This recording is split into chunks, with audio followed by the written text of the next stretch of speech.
Okay, so this is the bench dip. I'm going to show you the exercise first, and then I'm going to talk you through it. It's a really great exercise, really fantastic for building strength in your chest, your triceps, and also your biceps. Just overall fantastic exercise. Also really good for getting mobility into the shoulder.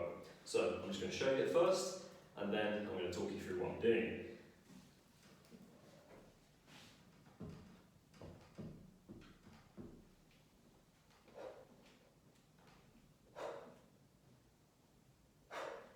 Okay, so the first thing you want to do with the bench dip is just set yourself up correctly. So you want to have your feet out in front of you, and you want to have your bum only a few centimeters away from the bench, so that when you come down, you're in a nice straight line. What you'll see a lot of people do is have their legs too far out, and as they come down, it's forcing them to have a little arch in their back. We want to have our back as straight as possible. Make sure you're doing the dip nice and controlled on the way down, and then come up with a little bit of power. And make sure you're also squeezing your abs as you do it. When you first start out with the dip, you'll probably find that your shoulders are too immobile to get really deep into the exercise.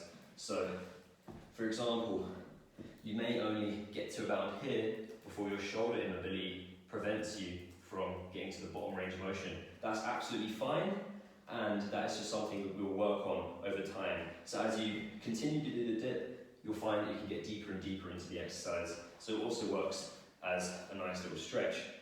A few things to bear in mind: as you come down into the dip position, make sure your elbows don't start to flare out, because that's going to put too much pressure on them and it might cause an injury. So just make sure your elbows are right by your side as you're doing the dip. They stay by your side and they're only traveling backwards and not out to the side. Okay, I'm just going to quickly show you how you can make a dip even harder if you want to challenge yourself.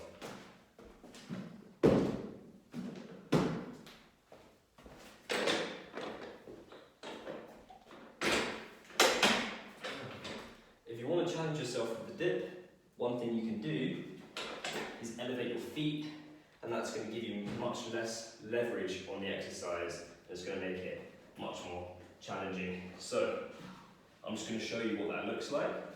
You want to have your feet on the bench, just so that your ankles are on the bench. You don't want your whole leg or your whole calf on the bench, just your feet. You're going to come down, and you're going to come back up.